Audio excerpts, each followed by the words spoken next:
Yes, my mute button once again is not quite working properly. I apologize, everyone.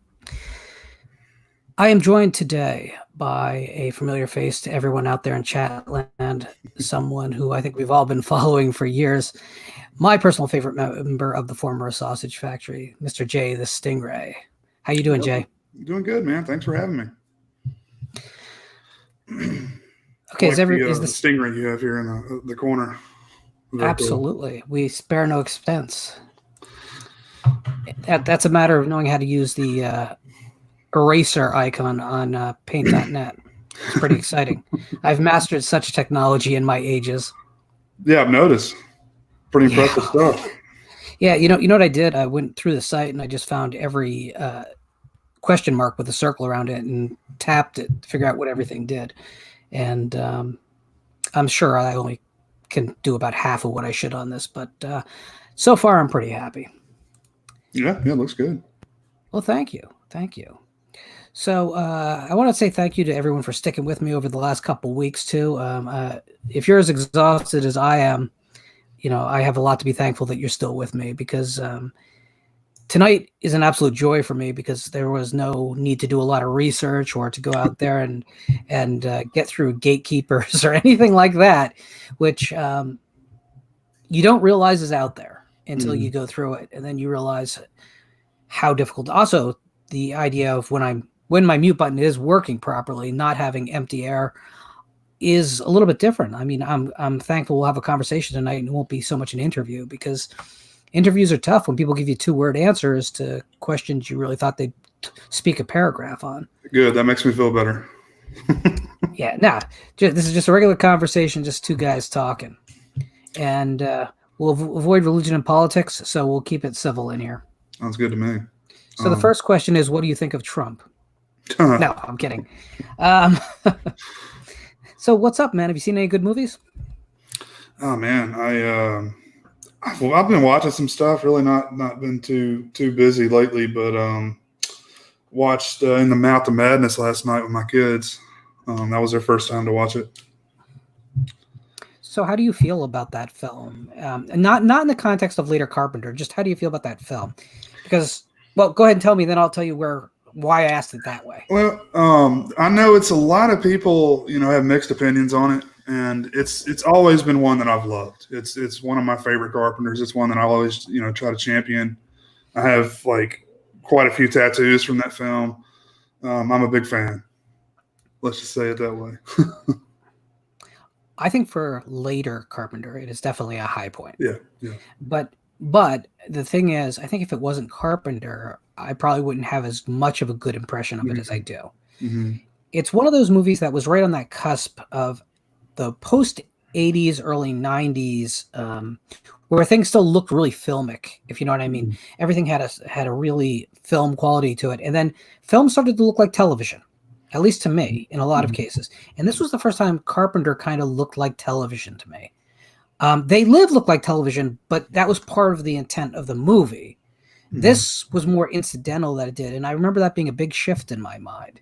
Mm-hmm. And I wasn't really able to get fully on board, because I love the idea of tackling a Lovecraftian story, but introducing the idea of the Stephen King worship. Mm-hmm. I loved how the story was a road story, which I think is something that feels really natural for John Carpenter, but he never had actually done.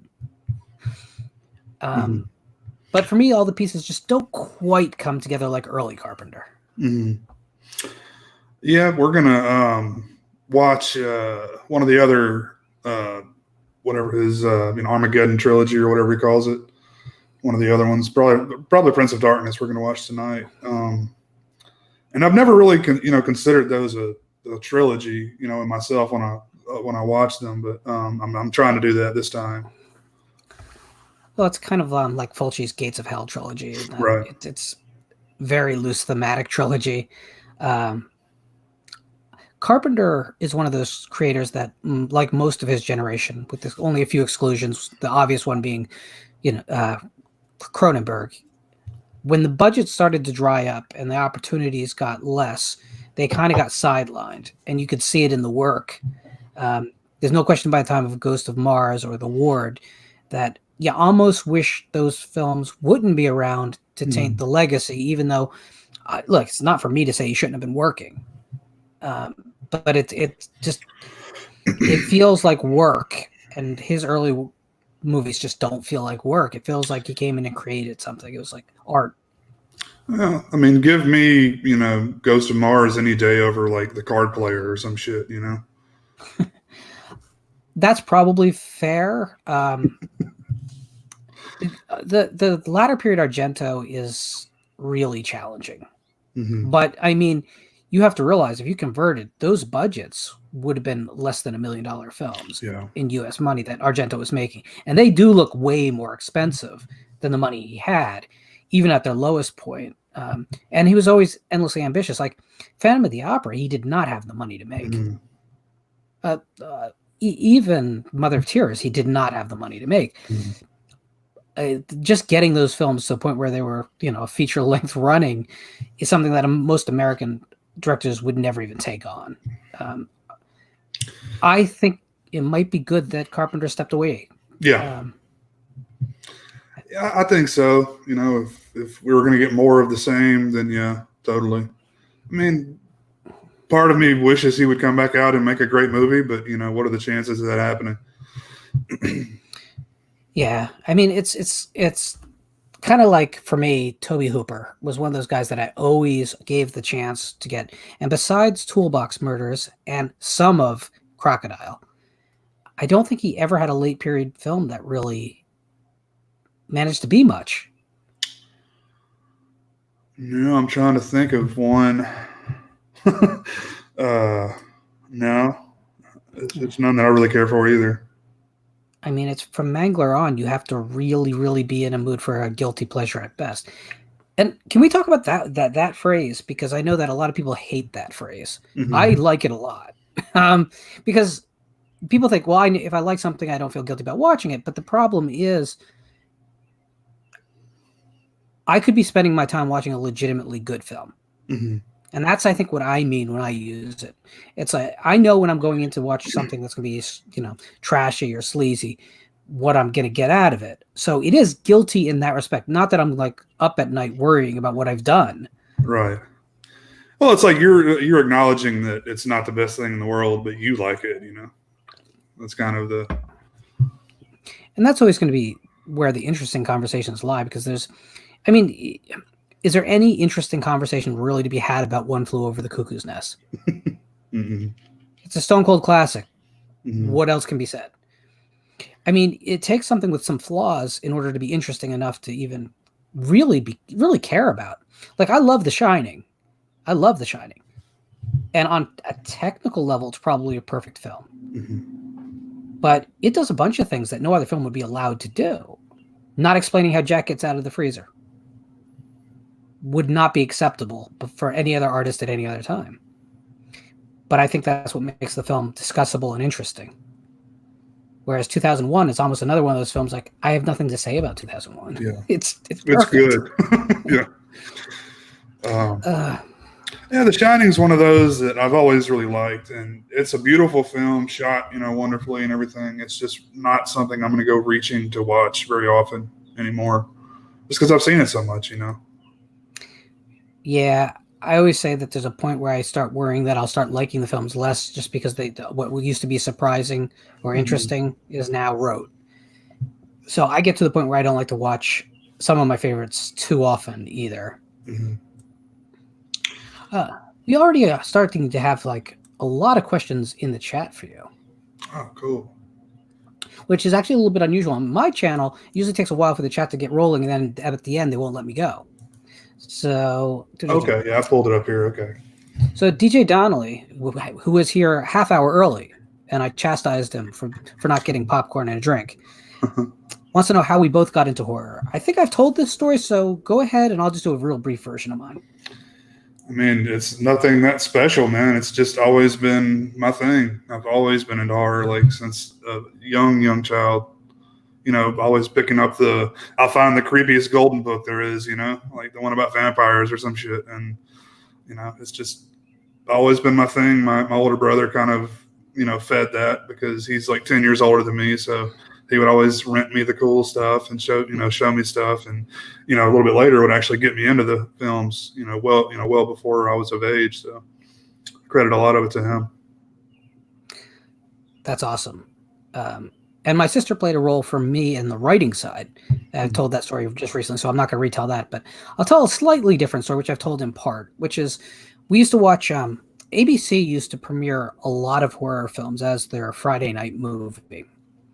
But there was a Friday night movie and there was a Monday night movie. And sometimes the Friday, if they got the rights to something more mainstream, that got the Friday, which was at that time considered like the best couple hours of programming or scheduling on television. So they bumped the horror movie sometimes to Monday night, which was not good for me because obviously it was a school night. 9 o'clock was bedtime when I was a young kid. And so I'd be able to watch the first half of anything that was on television because my parents believed that if it was on television, it had to be okay for us. Think what you will. And I'm not going to argue with them because I got to see a lot of great stuff. Yeah. But so in particular, I remember the premiere, the network broadcast premiere of Prom Night, and saw the first hour of that film, but didn't see the second hour, which is, you know, really the last 40 minutes of the film after the commercials. But and I went to sleep.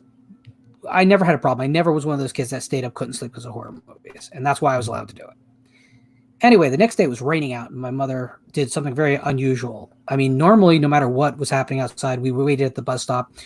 Maybe under an umbrella, usually not, just whatever. But this day, she actually said, let's get in the car. I'll do the mom thing. And she told me the rest of the movie, including that big finale. And so all day in school, through my head is this idea of this kid getting decapitated during the prom. And it was just this moment where I realized that it didn't scare me as much as it just it drew up my blood. It made me very enthusiastic. It excited me, and not in a weird serial killer type way, in a way that I wanted that kind of entertainment. I wanted red-blooded entertainment. And I remember that being a big turning point too, because much better films would come on ABC after that point. And I just do want to say this. ABC went from being the channel that supported horror and exploitation to being owned by Disney today and showing none of that. Basically being Disney Channel, but slightly for adults, which is one of the big tragedies, I think, of our time. I hope that kind of covers it, DJ. It's kind of almost taboo in our society to say that, people say things like, who would watch a horror film by themselves? You know, that's a common thing people say. And it's like, well, me, I do it all the time. Absolutely. In fact, I would argue it might be the best way to say it. Now, schlocky horror, you want to see in a theater full of people screaming and throwing things at the screen, which is one of the reasons I get upset when people say, well, I don't like the theater experience because people are disruptive. I'm like, for some films, I gotcha, but for other films, that's the movie.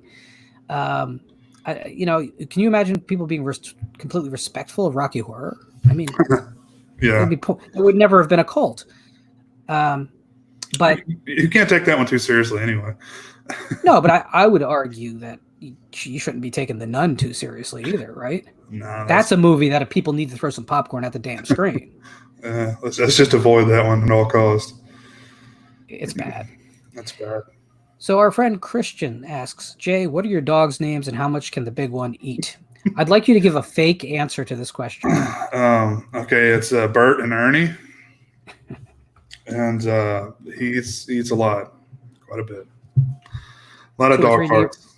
2 or 3 neighbors a day? Yeah. No, the big one is actually very very much afraid of everything, so he wouldn't do any damage. He also asked, what is your favorite to-go meal from Taco Bell? He's asking for a friend. That's a good question. I don't know, man. They've got this burrito party pack right now. It's pretty cool. What is in that? I mean, they only have 4 ingredients, so this can't be that tough. Yeah, it's tortilla, but no, it's like 3 chicken things and 3 of the whatever other burritos they have. I forget all the names of them.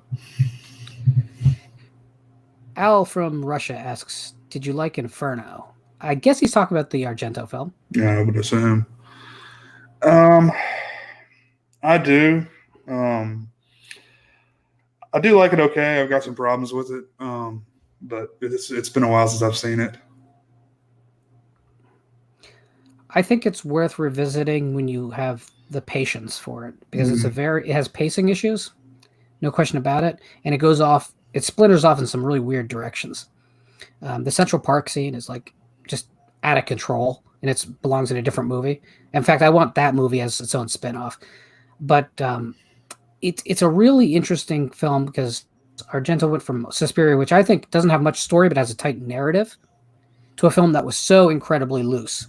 And if you look at the time period of making films, Suspiria coming closer to the 60s, 75, you'd expect it to be the loose kind of flowing narrative, and you'd expect Inferno coming in 1980 when things were tightening up and narratives were getting really tight to be, the tight one, and it's not. So it's just interesting that he went against the tide, and you do get some of the last photography by the great Mario Bava, which I can't. I did some painting yesterday. You want to see my in-progress painting? Sure. Here we go. There we go. Oh wow, that's cool. It's still in progress, so it's still a little cartoony at the moment. What medium is that? It's acrylic paints on canvas, and a little bit of ballpoint pen ink, which I like because it takes longer to dry and you can screw with the texture. I wish I was a good visual artist, but I'll never get. You're not bad, man, for sure. Well, thank you, but I'm not retiring from my day job anytime soon. Day job being, unemployment. But now back to Argento, I did kind of what Christian has done recently, and like 20 years ago, I watched like all of Argento's stuff just kind of out of order, and when you do it that way, it kind of gives you a different perspective. I think with Argento, it's probably best to start from the beginning and work your way up, because you get a few of those turds thrown in there, a few of those Stendhal syndrome or whatever. And I haven't seen Dracula yet, but I think I've seen all of his other films. You've seen all of his films, then don't do it. Just don't. So many people tell me not to watch. Like I was going to watch it when Rutger Hauer died, but everyone's like, "Don't do it." Have you ever seen a film where it's very obvious that none of the talent was on set at the same time as most of the dialogue scenes were filmed? So you have all those weird cutting back and forth. Well, imagine that's in the movie, but also imagine action scenes attempting to do that. So and clearly different crews involved in different sequences, spliced together, bad CGI. I mean, really like worse than Geico commercial CGI. It's an atrocity. I really can't suggest it. And the fact that it was in 3D and played in theaters in Italy, don't know what to tell you. Don't know what to tell you. Just don't do it. No matter that, probably tried to sell it to people, but you don't want to see Argento have fallen. You don't. It's sad when a guy like Argento can't get funding. But well, he's working on something right now that apparently has funding. I believe it's a German co-production. But I think it's a Giallo. I think it's going to because Giallo's can be made cheaper. Right. Those are some of my favorite films of his anyway, so it sounds good to me. I completely agree. So I was wondering have you seen any of the horror news that's come out in the last few days? I don't think so. So there's some interesting things I think that we'd love your perspective on. Okay. So have you heard that Sam Raimi has confirmed that he is working on developing, not for himself to direct, another Evil Dead film? I haven't heard that, but I'm not surprised. So he has handed the project to Lee Cronin, who made A Hole in the Ground. Don't know if you saw that, which to me is an odd choice because I don't think it's a visually stunning film, and you kind of need that with an Evil Dead film. Was that the Australian film? Is it New Zealand or Australia? Okay, maybe. Okay, yeah. It was like a year or two ago. Yeah, exactly. Yeah, I saw that one. It will be a standalone film. It will not have any ties or characters from either the remake, the original trilogy, or the television show. So it'll be its own thing, but it's not a reboot. It exists within the universe. You know, had you asked me a decade ago, I would have been totally against it. But I'm actually a big fan of the remake, man. I know it sounds crazy to say, but I love it. I mean, I've seen it probably 5 times. I love it more every time I watch it. Oh, I think it's a great film. I think it's just tough. And in fact, I like it way more than I like Army of Darkness. But I think it's just tough because we're not getting more of that. And again, we're in uncharted territory. We don't know what the new take will be. But we do know what the title will be. And this title, no, unfortunately, this title may give Halloween Kills a run for its money in the cringe. The title of the film will be Evil Dead Now.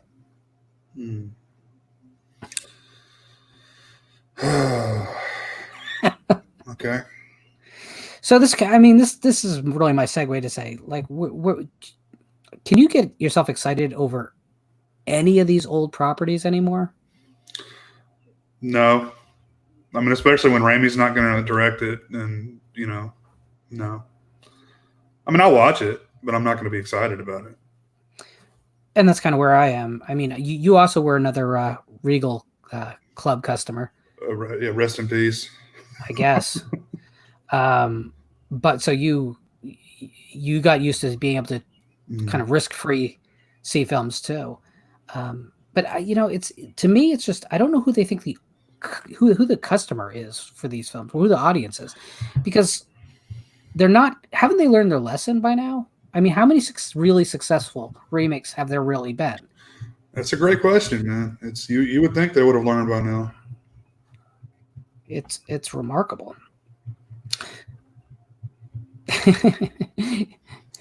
Cameron asks, can we get excited a lot in our 40s? Oh, yeah, that is true. It is. So maybe there is an audience that just. But see, I think young audiences don't have any sense of history on the older stuff, so I don't know. Well, I don't think they're going out and flocking to the theaters either. I mean, at least before the this current situation. No, I don't think they were. So have you seen Train to Busan? Yeah. Do you feel like most people do, and I feel like strongest zombie film in many years? Oh yeah. Yeah, it manages to get all the emotional strings in there too, which really adds another layer to it. I actually watched that with my kids not too long ago also, and besides the fact that it's in Korean, they liked it a lot. So the sequel, Peninsula, is coming out in the fall. Oh, that's cool. And we've been told, and the trailer confirms, it's a completely different take.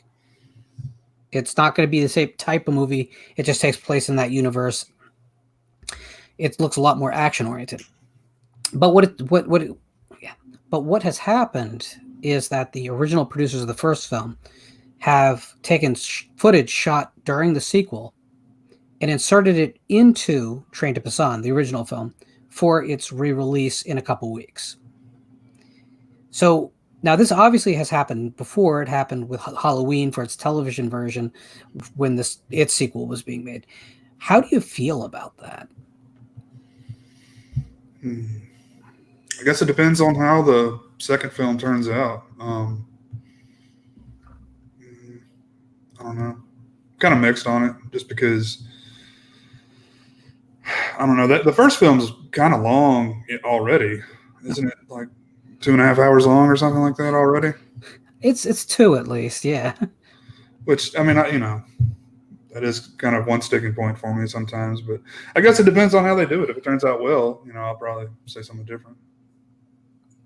Yeah, I just worry because I think this is such Train to Busan was such a breath of fresh air for a genre that we'd all kind of given up on anything innovative or really successful on that level ever again. And this movie kind of came through the gates and did the impossible. I kind of just don't want him to touch it. Let it be this thing. I'm just hoping that this isn't a Lucas situation, whereas that becomes the only version that exists thereafter.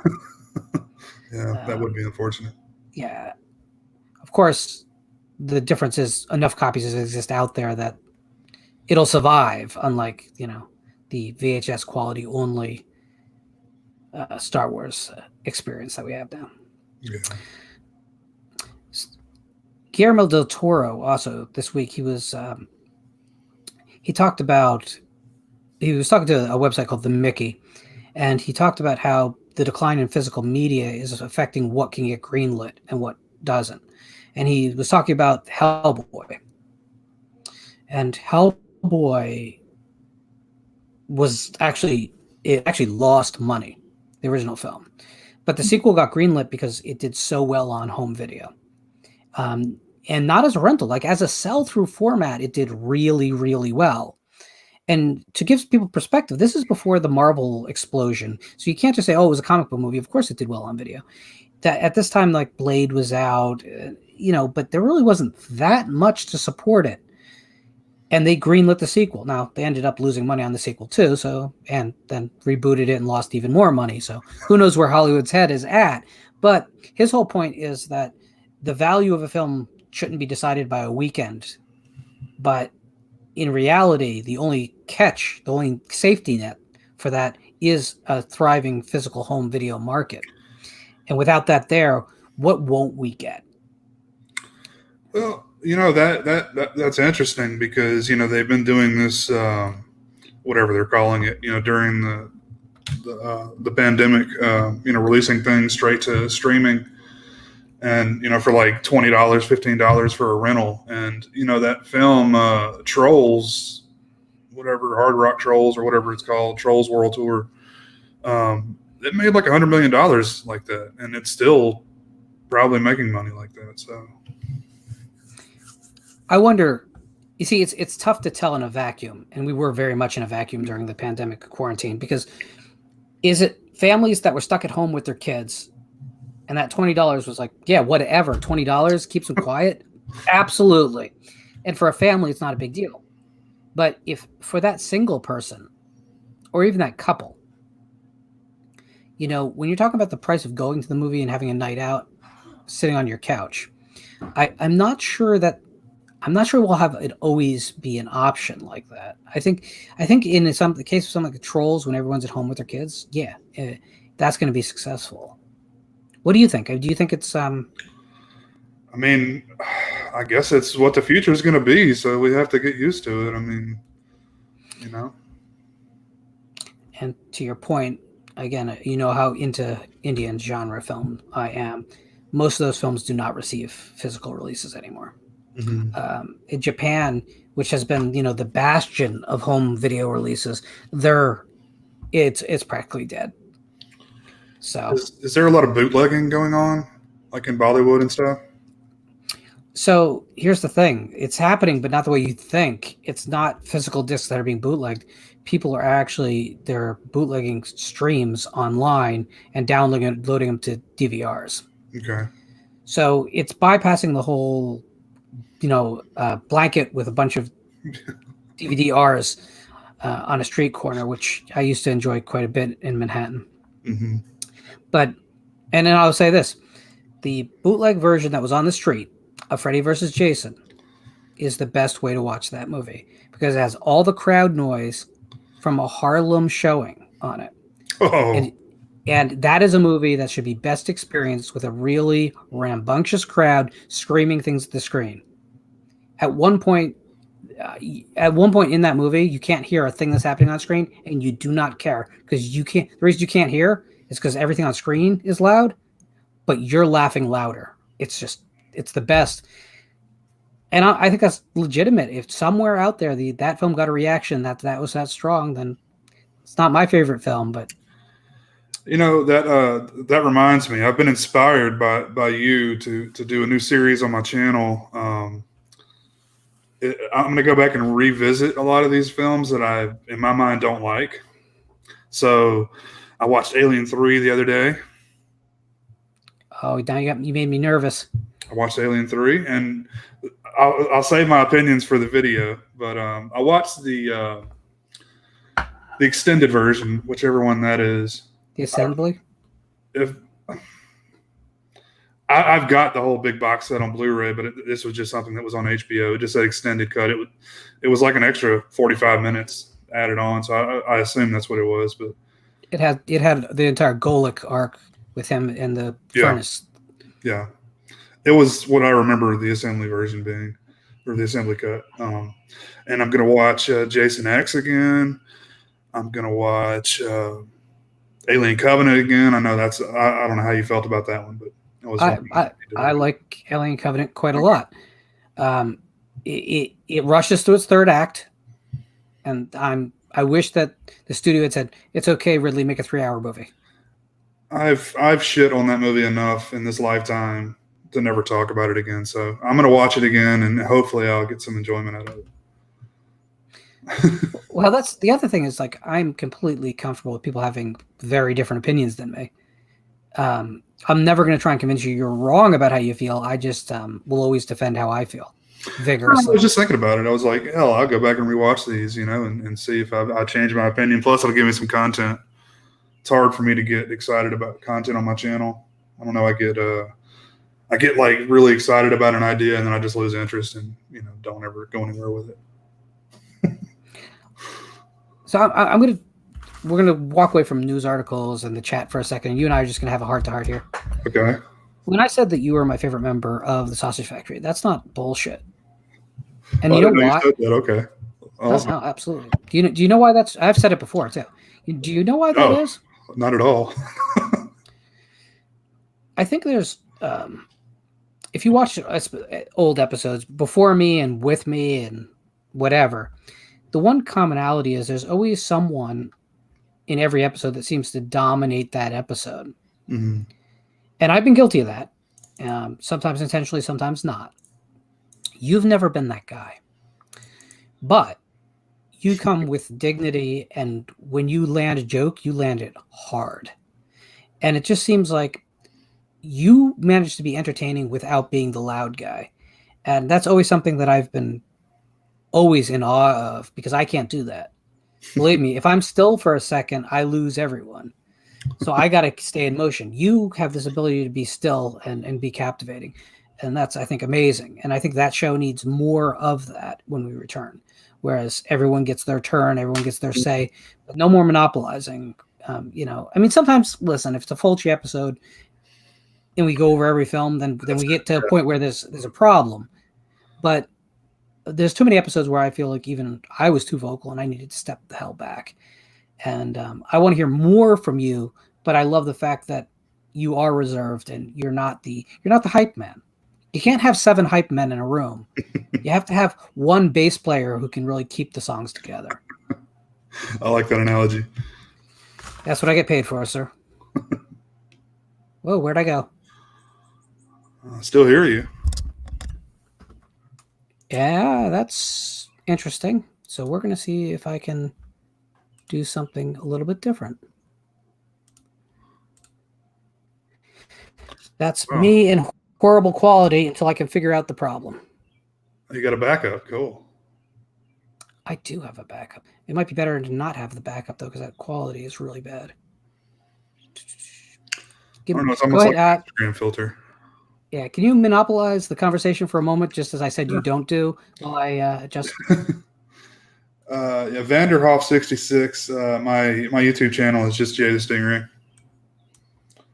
and also do a show with Cole every week. We discuss a film.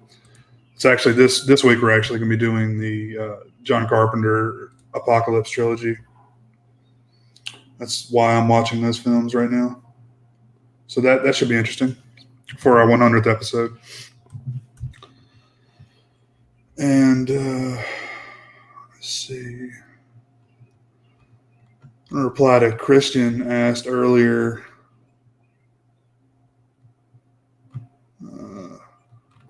I can't find the question. He said, what did I think about him when I first met him? Which is an interesting question. Oh shoot, I can't find it. Oh, okay. But damn it. But anyway, yeah, Christian. First impression. Here it is. Honestly, man, I was kind of surprised. I didn't know anything about you. Because I just kind of brought you in and you were on the show, and I was like, oh, okay. And then I found out you were from Louisiana, and I was like, oh, that's kind of cool. It's someone not too far away from me, finally, on the show. There you go. I'm sorry about that, guys. I don't know what just happened. And the webcam is just out of warranty, so that makes sense. There is another question for you. If you could do me a favor and just watch this.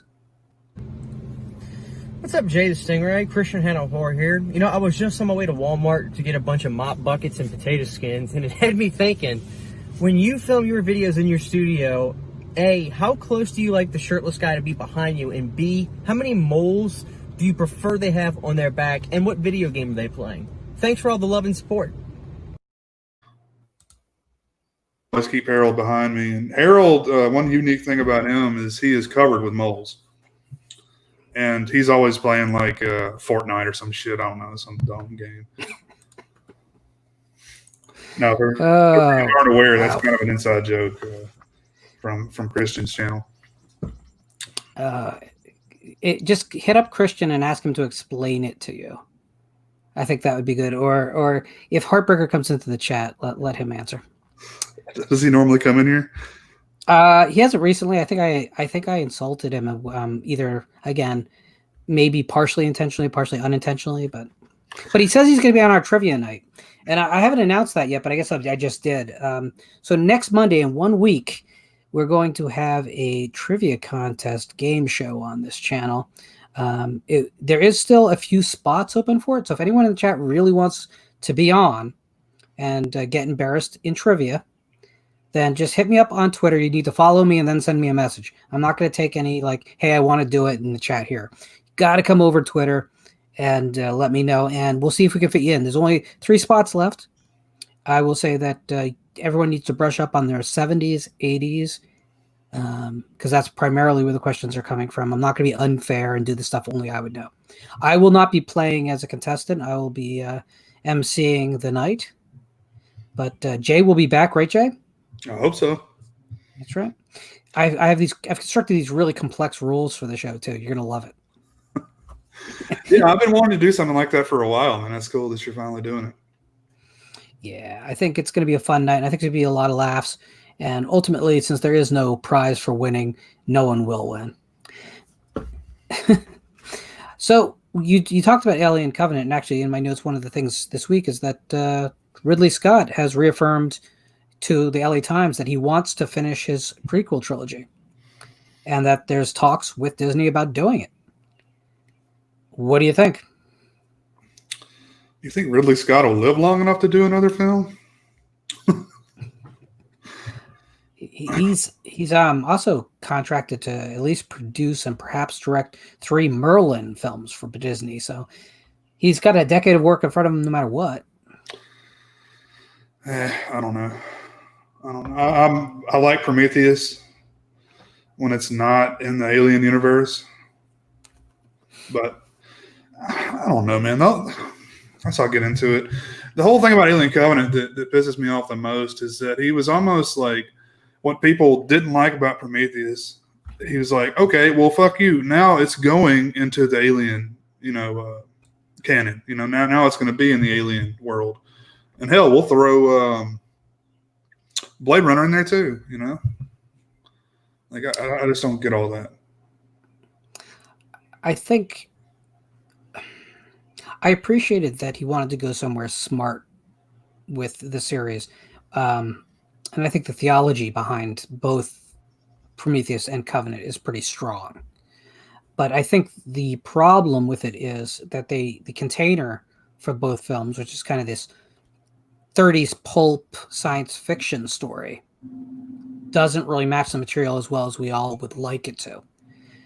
Because basically, the original Alien is very much a horror short story from the late 70s.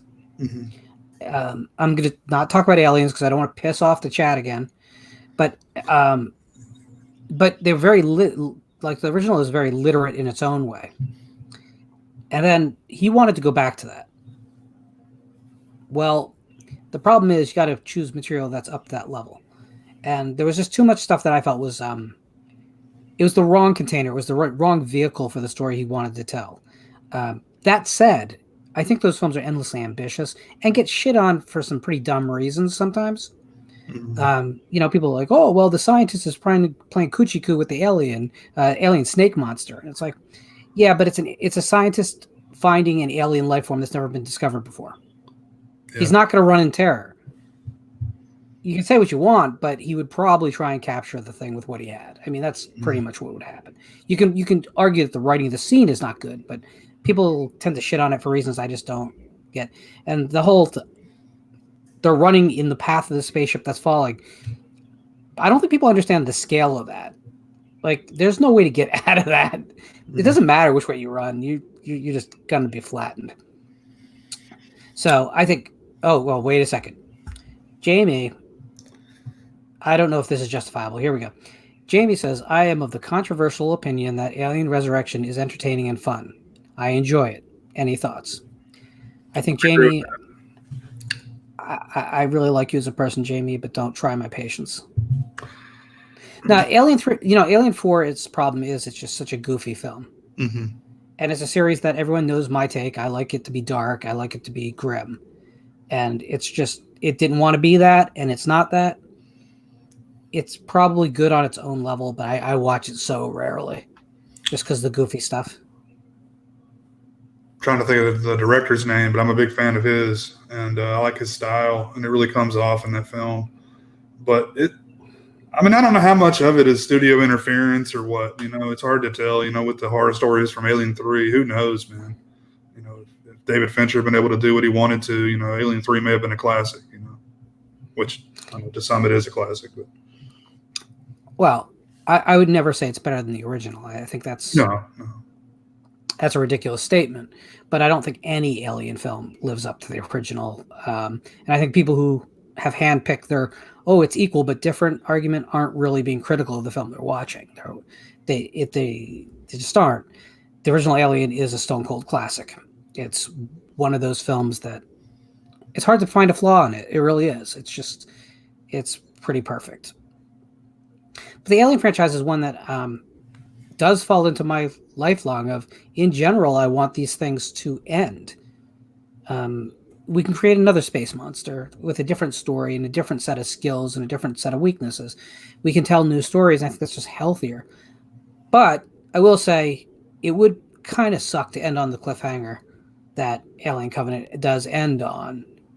It's an awkward place to end. So I don't know, man. I just love the world so much. I love the Predator world so much as well. And it's like, I wish those AVP movies were better. I want to like them, but they're not good. And no, they're not good. If that's what they're going to do, just stop. If you're not going to, like the Predator, whatever the hell remake thing that came out, that wasn't any good either. So, someone who's in the past been very accurate in what he tells me about upcoming projects says that basically, because there's nowhere to go with the Terminator franchise, expect it to hop into a versus type scenario as its next picture. And I can't really say more than that, but expect to hear that news in probably 6 months. Terminator versus RoboCop. I'm not commenting one way or another. That would be good. Well, if done right. Right. The Predator thing is weird for me because a lot of people love the original film, Mm-hmm. I think it's okay. I think the monster looks great, but the film itself kind of does very little for me. The second film does a little bit more for me, and I suspect you can figure out why pretty quickly. It's darker, right? Mm-hmm. Since then, the franchise is whatever. Like, I wasn't offended by that fourth film, but you know why? Because I have no investment. I don't care. it was just as disposable as anything else that came out that year to me, you know. But the Predator has never sat really close to my heart. So, did you have a great first experience with that franchise, or? I've just always loved both, you know, the aliens, and I've always kind of incorporated them together because, you know, I used to read the comics, you know, the Alien versus Predator comics a lot, so I always kind of, you know, have them together, you know, in my head. That's why I always kind of go that way. But yeah, two's actually, I think, become my favorite in the franchise. I think that's really fair. It just when I saw that. I saw it in theaters in a small, decrepit little theater not far from my hometown, and the audience hated the movie. You could tell they were groaning. You could tell right from the get-go that people were not into this movie. And I was like, this is kind of a cool serial killer movie. It's kind of not a Predator movie at all. In fact, the scene everyone loves at the end, where you with the trophy room and the, you know, handing the weapon, and they're noble. I hate that. I hate that because that betrays everything that came before. People now think like they're the good guys, and I'm like, did you watch the movies? Did you really watch the movies? Because they're not the good guys. They're not. Well, the whole thing is honor, and you know, it's all for the sport, you know. So is it good sportsmanship then to blow up your enemy when you lose? Yeah. It just never worked for me, and it was like an ad hoc thing because they had this cool looking character, so they made him noble. It's like, nah. And that's the other problem I have too with the Alien versus Predator films is that if you're gonna make that, I want the alien to go back to how it was in the first film or the third film. The Predator shouldn't be okay with this. I would have an alien infestation on the Predator world and it being just as deadly to them. Put the Predators up against a wall for once, because the other story is not interesting. Yeah. If they're just hunting aliens the same way they'd hunt humans, then just make them humans that they're hunting. No, put the Predators up against the wall, build back the alien to its legendary godlike Lovecraftian standard it was in the first film, or don't do it. And I think Dark Horse Comics had a different take on it. I read some of those early books too. They were pretty dark books, really, until maybe 2 or 3 years in. I don't think that would be a bad place to start, but you'd have to make adjustments because you're not in the comic book world. You know, you're on the film world. I don't know. I just feel like the potential is there, and you know, if they are gonna make the like the stuff we're seeing coming out, if that's what's going to be the standard, they just need to quit. Well, yeah. That said, I know I mentioned this on a chat with you, but the audience isn't privy. So there was a film I saw this week. It's not a brand new film, but it is within the last several years, called Senend Tunchi. This is a Swiss film, and I was absolutely gobsmacked, jaw on the floor, just over my head over heels for this movie. It is amazing, and it reminded me of all the best things about A24 or Hammer's recent efforts. It's very smart, it's very innovative, it's great filmmaking, and it basically had no chance to ever do anything in America. I really recommend everyone go out there and find that movie and give yourself some time to dig in. It's streaming on Prime if anybody's interested. Yeah, it's not free though, right? It's like $2 or something, right? I thought it was free. Maybe I'm wrong. Hey, I hope it's free. I hope more people find it. And that's kind of where I'm at. Like, unfortunately, I find these movies and then I want to scream to the high heavens for people to discover them. But meanwhile, they're checking out the newest Conjuring universe film and then being like, eh. And I think we just got to ignore those films until they start actually paying out dividends, because there's other places that are just doing a lot better work. I mean, honestly, though, like if it wasn't for those Conjuring, universe films, what would even be coming out? I mean, Invisible Man, Quiet Place 2. I mean, that's we don't have a whole lot of stuff coming out. That's true, but again, it's put the scales up. Is it worth getting something like Countdown, which obviously happened on the heels of having the successful Conjuring universe out there as a backdrop. But on the other hand, you get The Nun, and you get La Llorona, and I'm sorry, even Conjuring 2, I think, is a just horrific step down from the first film. Yes, Annabelle Origins is pretty great, but the other two Annabelle films, if we're being honest, man, they're this is a franchise that has maybe 2 good films in it. I mean, it's crazy. I don't disagree, but But people seem to go to them. Yeah. So this week, after 4 weeks at number 1, The Wretched has finally fallen down to number 2 on the box office chart. It is now, if you count as the means, the number of weeks spent at number 1, The Wretched is now the most popular horror film ever. But it was dethroned this week. It finally passed the $1 million at the box office. But it was dethroned this week by Becky, which on its 4 drive-in screens did manage to bring in a bigger total than Wretched did on its 6 remaining. So I just want it noted that for a full month, horror has ruled the box office without question. I've never even heard of The Wretched before. I know that Piz reviewed it, and I think it was a mixed but positive review, mostly. So where does horror go post-COVID? I mean, there's a hunger for it, obviously, but do we go back to the theaters? Do we just go to its $20 a rental streaming? Do we wait till everything hits Prime? Is physical media going to jump back to life, which some people are erroneously believing because hardware sales are up? What do you think? What do you think the future looks like?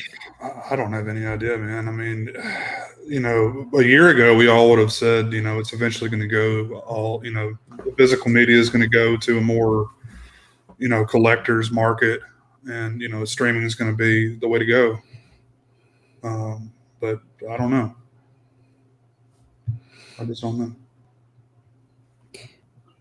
Just the only thing I will say for streaming is it does give more availability to the smaller titles that we're always screaming about. Mm-hmm. Because let's be honest, you were never going to go to Walmart and find Boot Part 1, The Haunted Ship. It was just never going to happen, right? Mm-hmm. But anyone with Prime can watch that movie as soon as our stream is over. Right. And they should, by the way. But I mean, that's one good thing about it is, it's more available. You don't have to go, you don't have to order it. You don't have to go find it at some, random bookstore, whatever. Bookstore. You're not going to search it out. I mean, I was just saying that as an example. What are these bookstores you speak of? They don't exist anymore, I guess. But that may be unfortunately pretty close to the truth. My understanding is that the 2 major national booksellers are both absolutely reeling right now. What is it? What is the big one? B. Dalton? No. Well, Barnes and Noble. Barnes and Noble, that's it. And Maximilian, which exists under a couple different names nationally, but both of. Sorry, we have a massive Barnes and Noble, and it's really, I don't know about lately, but it was like primarily like toys and stuff at one point, so it really wasn't a lot of books available. It was going that way for a while. If you go back to like the early 2000s, it was the CD DVD section was taking over the store, and now that's been scaled back to basically Criterion editions and vinyl. Mm-hmm. But puzzles and games are still like the entire center of the stores. But they're supposedly scaling back magazines massively because they've been taking a bath on those for years. So basically, you're talking about a cafe, bookshelves full of books that if they don't have full return on them, they're not going to stock, and trinkets.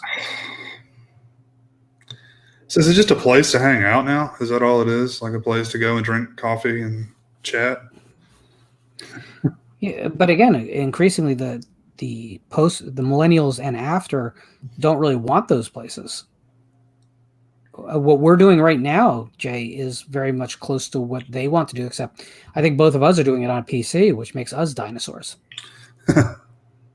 So I don't know. We're entering a world whereas all the things we held very sacred are evaporating in front of us. And, it's kind of what Cameron said before at 40, right? I had a kid call me a boomer the other day. Did you have to explain why that wasn't true to him? No, I didn't, but go read a book.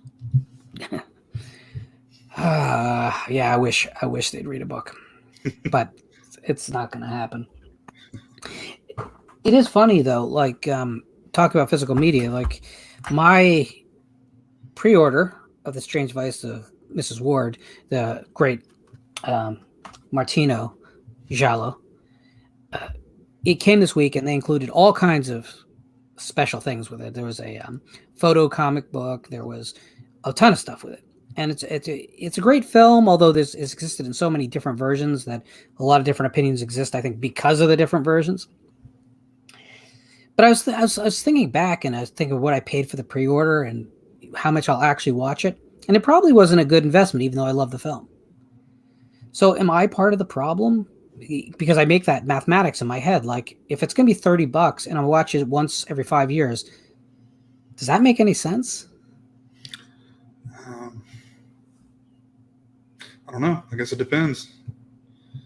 Depends on how much enjoyment you get out of it that every 5 years. I guess. Do you? I know you collect VHS, so maybe you're just in a different headspace than I am. But do you have to do any kind of mathematics about what's worth it and what's not to you? And how do you decide what like classic title to bring in? As far as VHS goes, I'm basically just trying to collect more obscure stuff that didn't make the jump, primarily. But I try not to do that too much because really it's a buyer's market out there. I mean, it's a seller's market out there. Because all this stuff is like nobody is like we're past the days of going on eBay and seeing something, for really cheap. This person doesn't know what they have now. Everyone at Goodwill is and they're checking, the prices of things, and everyone knows what stuff's worth basically. So it's get ready to pay some money if it's something that's hard to come by. Unfortunately.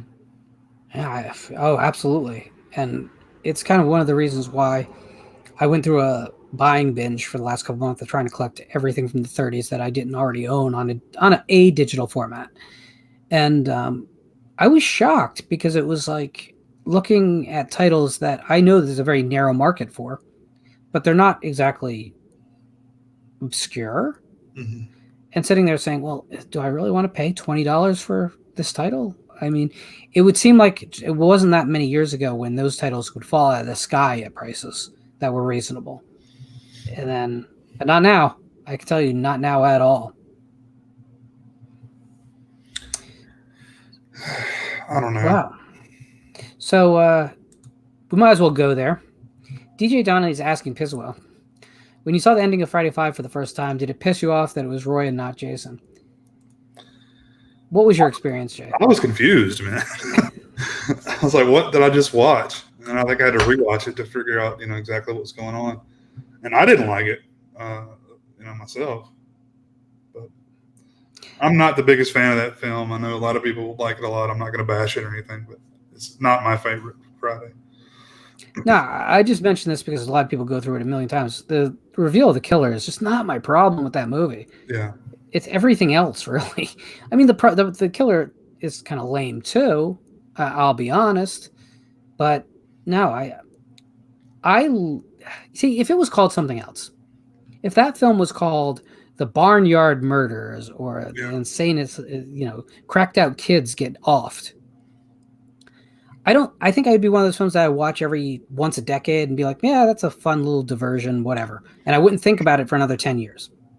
But I wouldn't have strong feelings on it one way or another. But put in the context of that series and what that series meant to me, right? I can't. I just can't. Well, I mean, what's the worst decision, Friday 5 or Halloween 3? Well, Halloween 3 though was a complete idea. It shouldn't have been titled Halloween 3, no, but I'm thankful it exists. You know what I'm saying? Totally. I like the film, as a Yeah. standalone. But Friday 5 to me, especially coming after Final Chapter, which was one of my deepest formative experiences, I was like, what am I watching? Why does it look like a television commercial? It really, but my problem is not that it doesn't have Jason in it. I could care less. I'm not one of these guys that's precious about Jason, although I have a life-size one right there. So, but Piz, go ahead and bash me now. Go for it, man. I'm not a real horror fan. Go for it. So, Gibbs in the chat says that's true of game collecting too, talking about the seller's market. Gibbs is actually who I was thinking about. I just commented back to him, but he's actually who I was thinking about when I was making those comments, because he was the one telling me that about games. Like even now, like garage sales, people know what they have. People aren't stupid anymore, I guess is the problem. You don't have, grandma selling, my entire collection of whatever, for, $2. You don't have that anymore. So let me ask, is there a title out there that hasn't made the jump that you're particularly always have your eyes open for? Honestly, I've tried to stay out of it. I've spent entirely too much money on a lot of that stuff. I got Curse of the Blue Lights. That was one that I'd had in my wish list forever. No, it's not really any more that I looked up a list of what hadn't made the jump, and I pretty much bought everything on that list of decent stuff. But there's so much out there, man. So much obscure 80s, 80s and 90s horror out there that I'd love to get into. So what do you think about the fetishism of the 80s, since you brought it up? I mean, I've been pretty public about that. I'm tired of the 80s. I want the 80s to rest for a while, because it seems like we've been talking about the same movies for 35, 40 years now. And I'm tired. I'm tired of talking about popcorn. You know what I'm saying? Yeah, I agree to an extent. I mean, I do get in the mood for that stuff. And I just like the aesthetic, of that time period, for whatever reason, nostalgia love.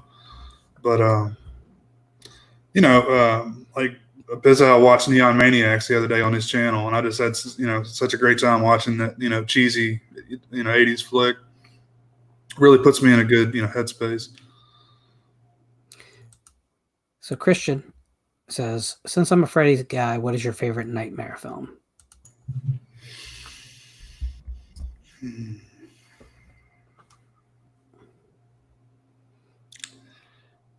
I'll go one today. I'll go one any day, because it's the only one I like in the series. I really want to try to get into some of those, The Dream Child and Freddy's Dead, but I just cannot enjoy those films. I wish I did. For very different reasons, right? Yeah. I mean, when Roseanne shows up, this movie's off the rails. Oh, I don't. Freddy's Dead was never on the rails. That movie is it is a caricature of what the series was. But 5 is like the attempt to bring it dark again, but it's an unpleasant movie, which is too far the other direction too. 5 may have been the first one I ever watched also. But you came back for more? Yeah, I don't know why I did stupid things like that. Like I would just pick a random sequel to start with. Not a good idea. Well, the original was my first. I saw the original and part 2 back to back, because I did not see the original film in theater. But I saw the second film had hit video. My local video store bought the first one at that time, which is something that we don't get today. The idea that like if your local video store didn't buy a movie, it wasn't available to you. But that's how it was. The second film came out on video, and there might have even been a deal with the distributor. You buy them at a reduced price if you bought both. I don't know. But they appeared We rented them both. We watched them back to back. And I was very excited because at that age, the second film I probably overvalued. But again, I watched it the same night as the first film. So colored perspective of it all. Yeah. And then I went to go see Dream Warriors. And I got this film with like jokes in it and big special effects and kids who could fight back. And I was out the door. I was like, what is this? But people ate it up and people continue to love that film. And I think Chuck Russell is a really great filmmaker. I think it'd be stupid not to say is, but that film was, to me, I saw pretty crystal clear, oh, this is going to go in a direction that I'm going to have no tolerance for. And then by the next film, I was like, yep, that's exactly where I thought it was going. Mm-hmm. But that said, even when they've tried to fix it, whether it was New Nightmare or whether it was the remake, it still hasn't worked for me. So I don't know. I'm not the biggest fan of New Nightmare either. Of course, I don't care for the remake, but yeah, New Nightmare is... I wanted to like it. I watched it probably more than once in the theater, but it's just not one of my favorites of the series. I appreciate what Wes Craven was trying to do. And I know we probably talked about this before, but I'm not the biggest fan of the Scream series either. So, but you and I, man, I think the first film's okay, mm-hmm. and that I think all the sequels are awful, which seems to be like a thing with Craven. He had an idea for one film, and it was always good for one film. But when they tried to make a franchise or even just a single-off sequel, it didn't work. So whether it's Hills Have Eyes, whether it's Nightmare on Elm Street, whether it's Scream, he's just one of those guys that he was really good at starting things, but you didn't really want that second chapter because it was going to be diminishing returns. Crystal Lake Counselor 77 asks, Jay, would you pay $30 to watch Halloween Kills on VOD? For a rental? Shit. I don't know. Maybe after a few cocktails. Probably not sober though. So guys, here's my thing. You guys have heard me say it, but control your expectations about this movie. Just control your expectations. There's going to be 20 minutes in the middle of the movie you guys are going to freaking love to death and be talking about for years. It's not going to be the rest of the movie. So you're hearing all these quotes about it being the bloodiest and goriest and most intense with the highest body count. All that's true for those 20 minutes in the middle of the movie. Just please control your expectations, because I think you're setting yourself up to be massively disappointed by the rest of the movie. So no, I wouldn't pay $30 for it. I don't know. What are they calling it? Halloween? Halloween 2018? Is that the name of it? Yeah, well, it's just Halloween, but yeah. I don't know, man. I really liked it when I saw it, but I think it was all part of the experience. Like, I watched this thing in broad daylight. Like, it was, I think, the day before we were doing the show. It may have been the day of the Sausage Factory show we were doing on the film. And it was like pretty crowded, for horror film, in the daylight. And I don't know. I had a good time with it, but upon a couple of rewatches, it's just definitely not the greatest film in the world. But I don't know. I'm optimistic for Halloween Kills, but and I think there's going to be stuff that everyone's going to like about it. I really do, but I think you got to be. I think you got to be very careful. Saw one of the comments on here. Is it the Tar Heel comment? Yeah. All right, let's do it. You want to read this one? What's worse, Lauren, aliens or Ort getting butt fucked by an alligator? Now, this depends wildly on the alligator. Is it? I mean, is it going to be okay afterwards? Is it a cartoon alligator, or is it like a Florida gator, like the one that ate that kid at Walt Disney World? Or this matters to me because but no, it actually doesn't matter to me. There's no question that aliens is the worst of the two experiences. Speaking of alligators, I actually ran over an alligator last night. What? Yeah, we had pretty bad storms. I don't know if he was moving or what, or going to another place or what, but yeah. That's not cool. Are the tires okay? Yeah, everything was fine. I don't know. But not so much the alligator. 5 or 6 feet long. He may have already been dead. I don't know. Somebody may have already hit him before me, but it was raining pretty hard, and I was doing something on my phone I probably shouldn't have been doing. DJ Donnelly asks, are Halloween 5 and 6 better than the 2 remakes and the new film? Yeah. I think that's true. I think the 6th film has to be enjoyed in a certain headspace, but yeah, it's a better film. Yeah. And Crystal Counselor 77 says, has the 80s classic Alligator ever received a Blu-ray release? I don't believe domestically, but there's imports. It is a great film. Written by John Sayles, has a great witty screenplay, has a great final act, whereas, it becomes the big dumb monster movie we want it to be. And at that time, it was really common for a film like Grizzly to come out, and you'd get it. The first 2 acts would be building towards something, and the third act just wouldn't deliver it. But Alligator's the one that says, no, screw it. The alligator's coming out of the concrete of the street, the sidewalk, and it's going to walk through a birthday party. It's going to eat a lot of people. It's just a great, great movie.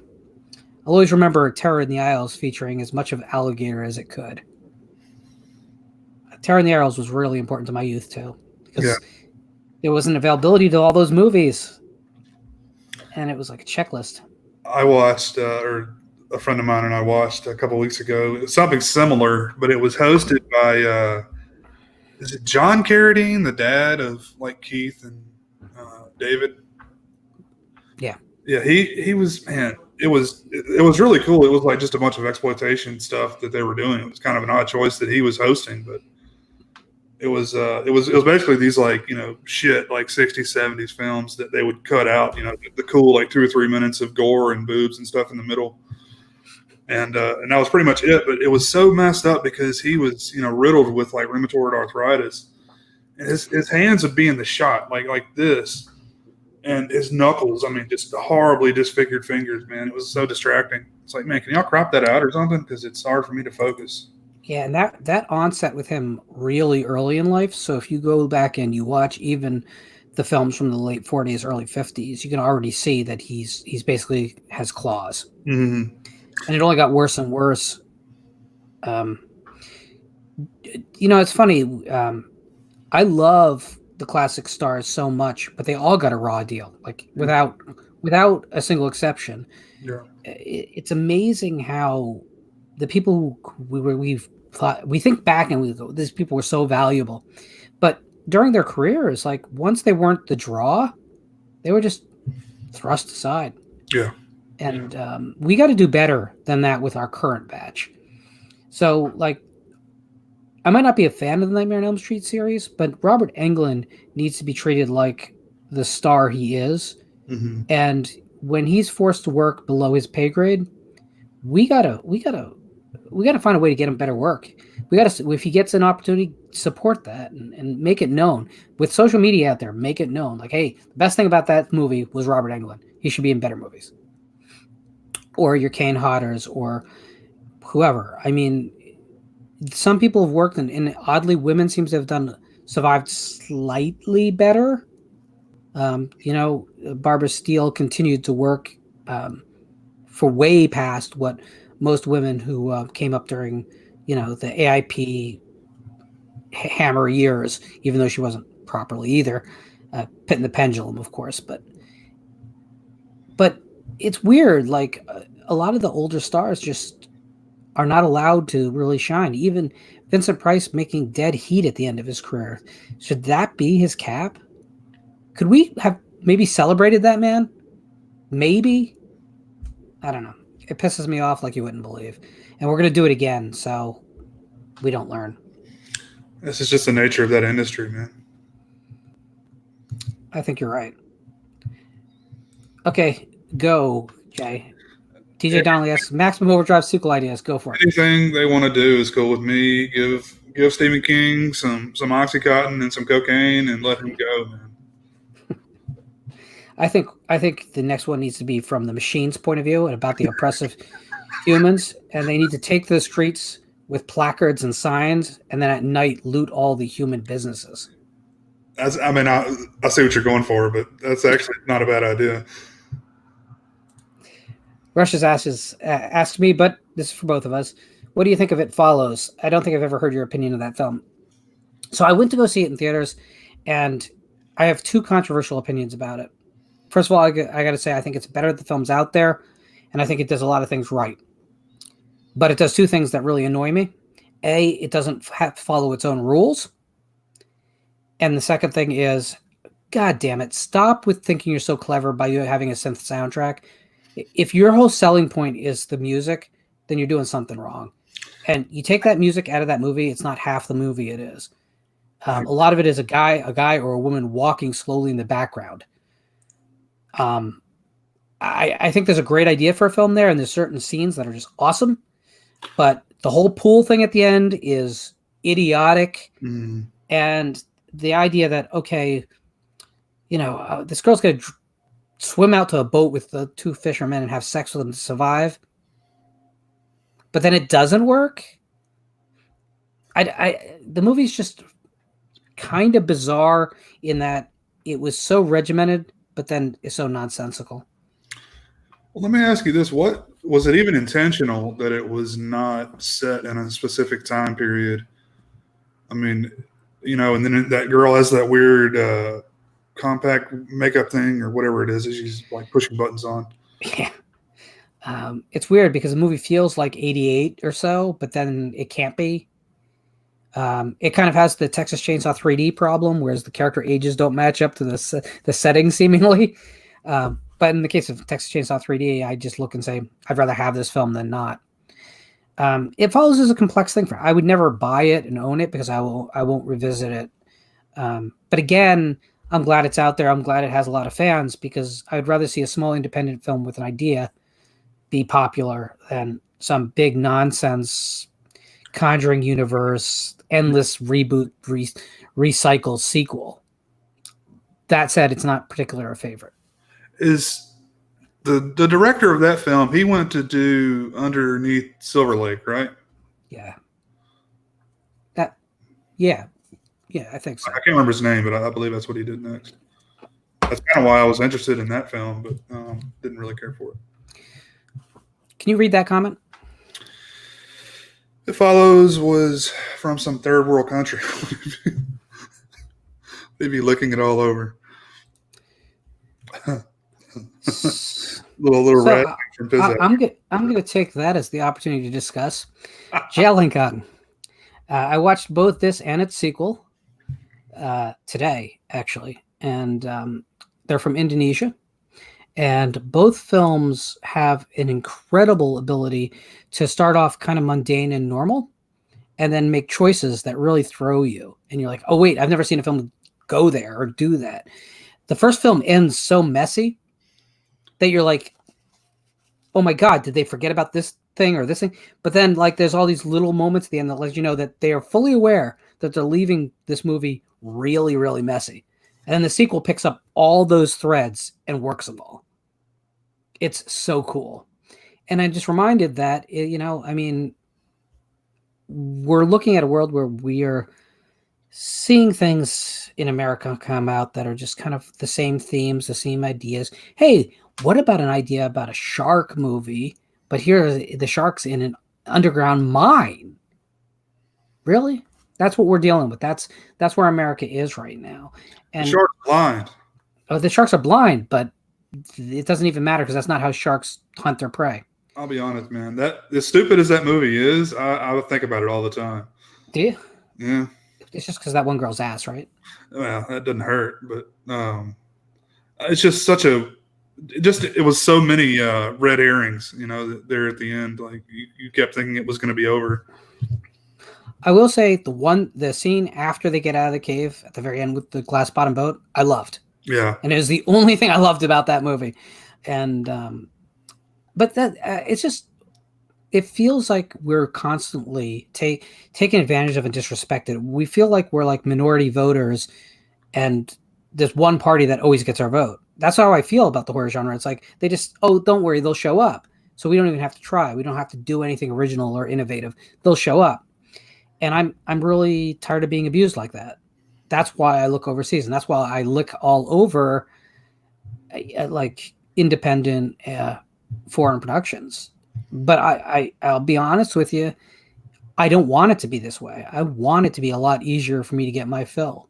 I don't want to be some esoteric film reviewer who goes only after, the most obscure title. That's not where I'm coming from at all. You don't have to believe me. You can think I'm full of shit. That's fine. But I would just like to be in a world whereas I don't have to struggle to find subtitles for a film that, from a private feed off of some guy in Lithuania. But that's where I'm at.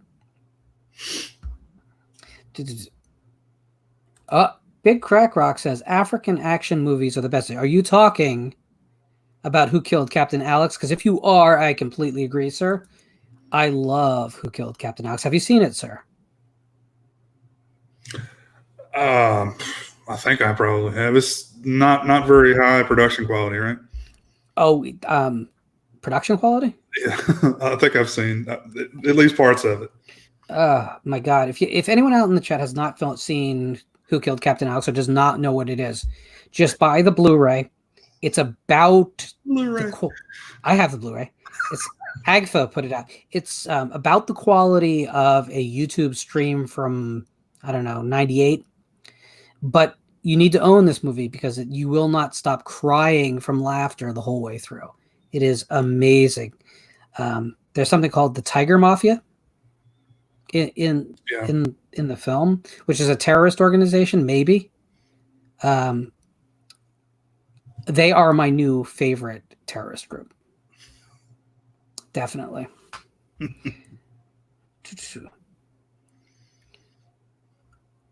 Okay. Just like Counselor 77. Jay, are you picking up the 40th anniversary steelbook of Friday the 13th? Probably not. Me either, because there's nothing new about it. I wouldn't care about special features, but if it was a new transfer, if it was a 4K release, maybe. But if you're giving me the same damn disc, I don't buy boxes. Honestly, I mean, I've got it on Blu-ray, and I don't even own all the films on Blu-ray. I've got the old Crystal Lake Memories or whatever it's called. DVD set. Manhattan box? Yeah, maybe that's it. Yeah. From Crystal Lake to Manhattan? Yeah, that's it. Well, I will tell you that I think that all the movies should be available individually again. I actually think a box set is kind of a backwards move. I think that the movies look better individually on the shelf, and they're more convenient to just pull out the movie you want and watch. Opening a box and pulling out from a sleeve that's attached to it's just like it's a bunch of nonsense. Give me the movie in a case, looking the best it can, sounding the best it can. That's what I want. Because I care about the movies. I don't care about the artifact. Mm-hmm. The reason I want physical media to survive, although I'm extremely skeptical that it will, is because I want the best quality. And I don't trust the internet to give me the best quality. It's that simple. But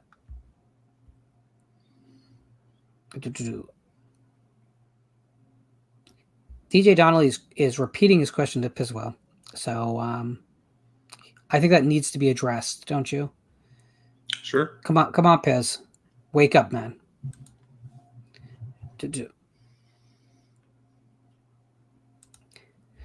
Evil Continental asks, if the new Friday the 13th box set was 4K set, would you pay $250 or more for it? The answer is no. I couldn't justify that. No. So I am been very careful about what I upgrade to 4K. Mm-hmm. It's that mathematics again. It's how often am I going to watch it, and what do I own now? Is it good enough for that title? For instance, there's a film I love called Girlfriend from Hell, starring Leanne Curtis and Dana Ashbrook. It is not a good film in any conventional sense, but it's a lot of fun. Own it on Laserdisc. Would like it to come out on DVD someday. I'd buy it on DVD.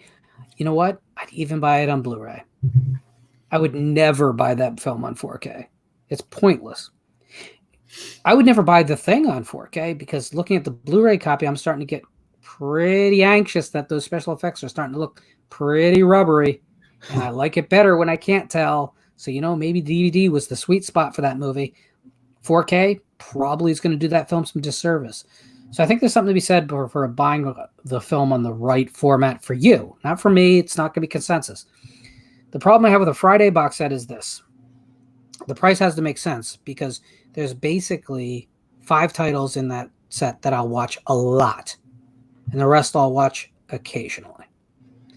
So why would I want to spend extra money for movies that I'm not going to watch enough to justify upgrading?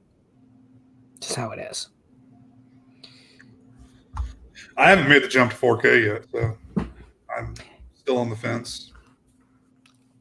I think that's a decision based on your setup at home and how much.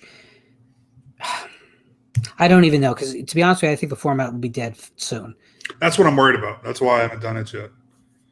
But to give you an idea, for the whole calendar year last year, there's no new 4K UHD player put on the market, and there's not one scheduled to come out from any major manufacturer through this Christmas season. If 2 seasons without a new machine usually means the format's dead. So unless someone announces a new piece of hardware, and the game systems didn't go that way, which usually is a pretty good indication too. There's just not the support. I don't know. Has any of you seen Walmart have started to, they used COVID as an opportunity to do their new layout of their video departments in many of their locations, at least up north. I don't know if any of you have seen it. Basically, it is 4K and DVD with the smallest section being Blu-ray now. It's kind of shocking, but it's where the market's going. And the reason there is because DVD actually sell, and 4K have a profit margin. So when they do sell, they do make money. Oh, here, finally an answer. DJ Donnelly is answered, I don't remember, honestly. I remember not thinking too highly of the film at first, and for a while. It was the fake Jason movie. Mm-hmm. And then Piz started to do a lot of drugs and had that psychotic breakdown. And, maybe had some first-time intimate experiences during a screening of the film. So now he has a much better impression of New Beginning. Chris Lake Counselor asks, Jay, does Dr. Child save all the children, or do they all perish at the end of Halloween 3? I like to think they all perish, personally, because that's the way I roll. So here's my thing about that movie is ending, right? First of all, he gets most of the channels to turn off. It's only one that remains on. So not all the kids are going to die in any case. But I'm going to tell you this right now. It's only the loser kids that die.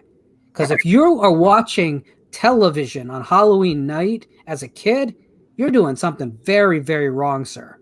So those kids, no problem. They were going to add anything to the gene pool anyway. Yeah, they're going to have snakes growing out of their head. Well, we need snakes. Yeah, centipede. I don't know about the Madagascarian centipedes that are crawling out of that one kid's head. I don't know if that's a good thing. They may be an invasive species. That is true.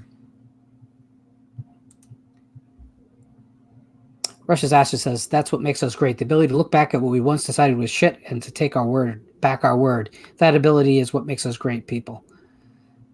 I think it is important to have evolving opinions, and I don't think you're wrong in any one moment. But I do feel that in the case of Friday 5, you have to be stoned. Mm-hmm. So, guys, let's try and get any final questions in. We've been going an hour and a half, and Jay's day has just begun because he wakes up about at 8 o'clock at night. I don't want to waste his entire day on me. So, one thing I do want to mention also is that a film like Paper House, right? Which this is going to end up being, I fear, one of those movies that never gets to make the digital jump. Because the amount of people who are aware of it is pretty small. And this is an import, if anyone's wondering, it's not domestic. And I'm worried that those movies that don't make the jump now might not have a home for streaming either, because there's a reason no one put money behind them up till now. So I am worried about another generation of lost movies, or almost lost movies. They might technically exist, but have no distribution whatsoever.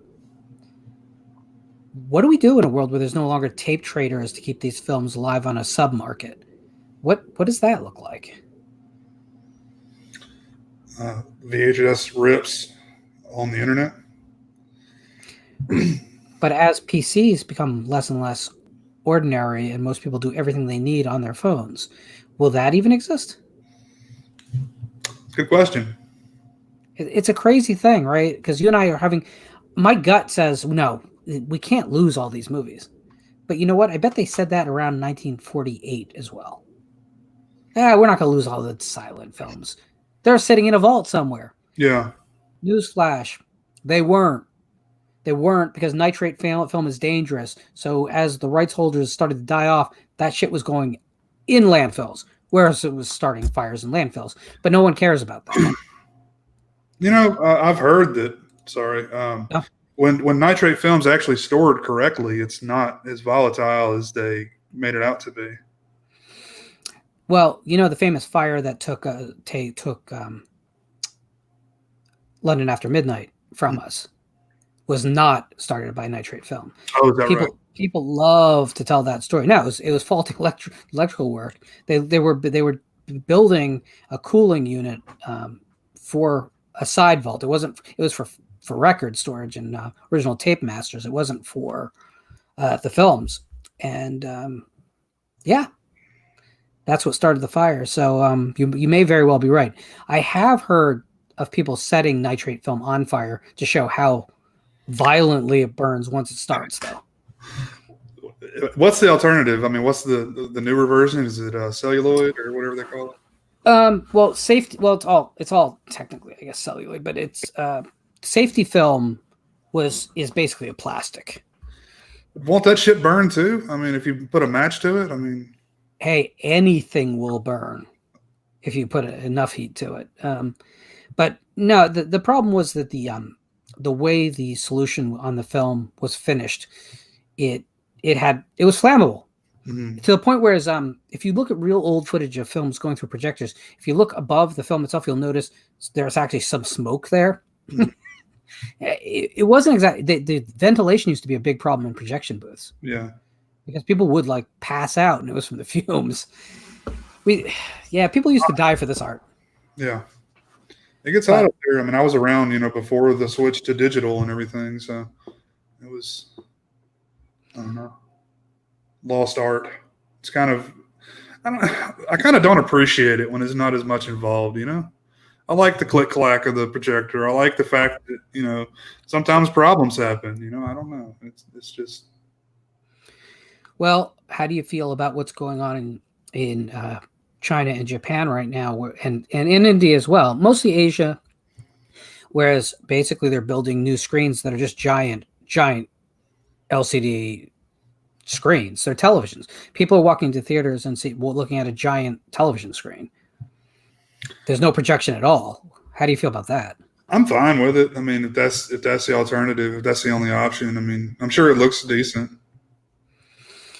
So there's one system I do want to check out. Of course, I'll have to fly around the world to do it, but it has multi-levels. It's like 40 levels of screen, and not any one level necessarily has the pixels themselves are transparent.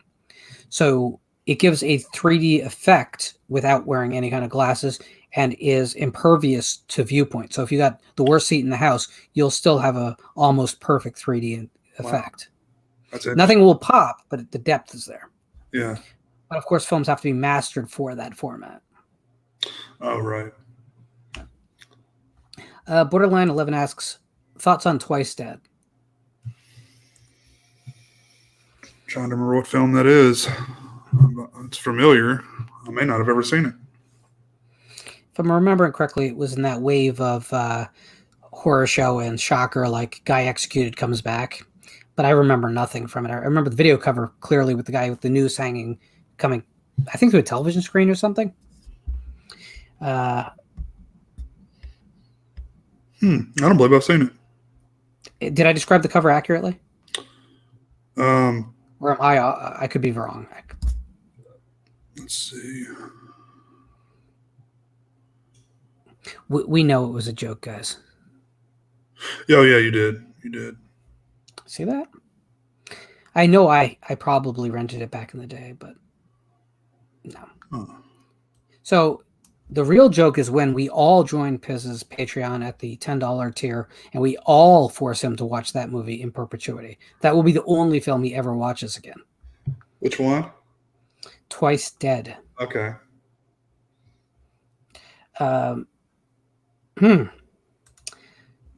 So Christian says $5 says Candyman remake is gonna rule. I will take that bet, sir. I will take that bet and add a 0 to your asking price. And What do you say? In 2022, when you're able to pay $20 to rent it on Amazon, You know what? That film is going to play really well to people who are allergic to bee stings.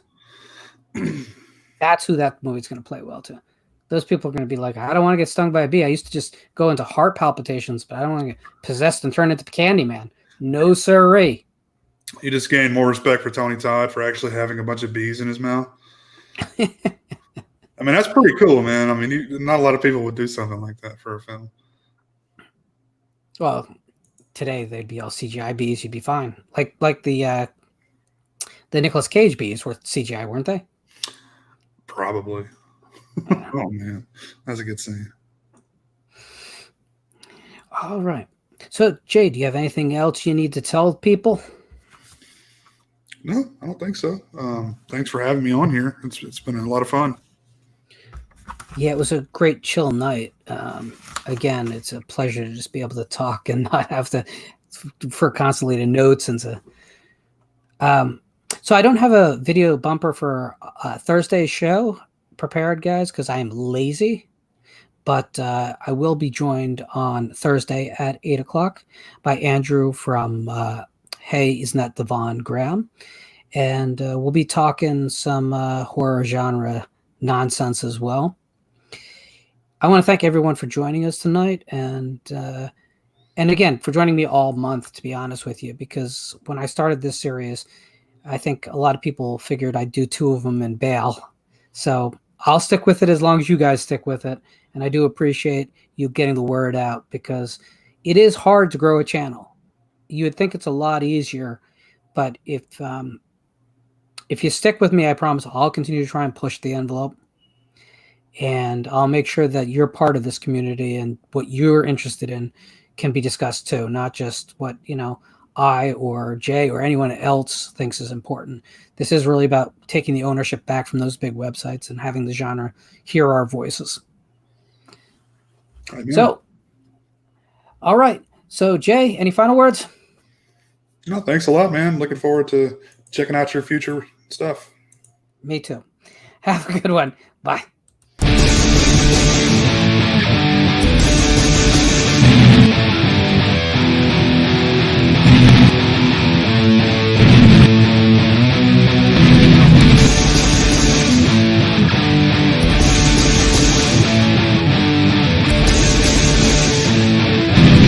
Stuff. He's a very old guy, knows a lot about horror.